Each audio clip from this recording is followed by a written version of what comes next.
Satu lagi momen menyentuh hati melibatkan Bella Astilah bersama pasukan 3 Pagi Era FM berjaya mencuri perhatian ramai netizen baru-baru ini. Menerusi perkongsian yang tular di media sosial, Bella bersama tim 3 Pagi Era dilihat telah selesai menghantar sumbangan berupa tudung dan sarung tangan yang sebelum ini dibeli oleh Nabil Ahmad dan juga ketua pasukan 3 Pagi Era daripada ibu kepada Syed Saddiq.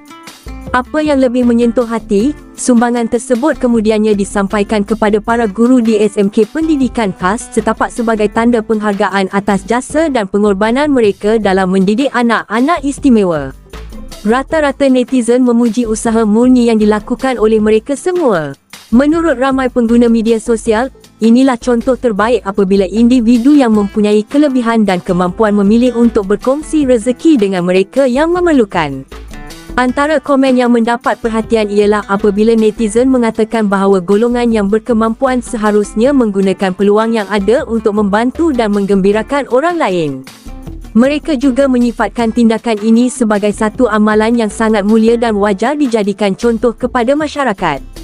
Selain itu, ramai turut tersentuh melihat bagaimana program yang kelihatan sederhana ini sebenarnya membawa makna yang cukup besar kepada para penerima.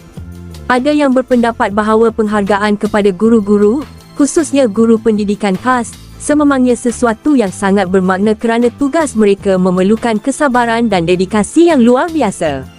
Dalam masa yang sama, Bella Astilah turut menerima pujian daripada para peminat.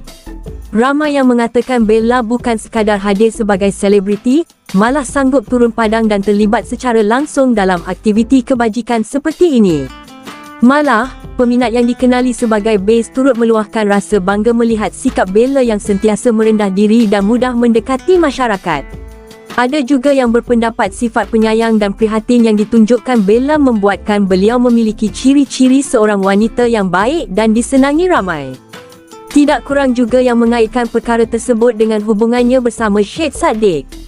Menurut mereka, sikap Bella yang suka membantu orang lain dan menghargai masyarakat menjadikan beliau seorang insan yang sesuai untuk melangkah ke fasa kehidupan yang lebih bahagia pada masa akan datang. Apapun, yang paling penting adalah nilai murni yang ditunjukkan dalam program ini. Semoga usaha kecil yang dilakukan mampu memberi kegembiraan kepada para guru yang menerima sumbangan tersebut dan menjadi inspirasi kepada lebih ramai pihak untuk terus berkongsi rezeki. Kami juga mendoakan agar segala urusan Bella Astilah, Syed Saddiq dan semua yang terlibat dipermudahkan serta sentiasa diberikan kebahagiaan dan kejayaan dalam kehidupan. Jangan lupa tinggalkan komen, like dan subscribe untuk mengikuti perkembangan terkini dunia hiburan tempatan. Terima kasih kerana menonton.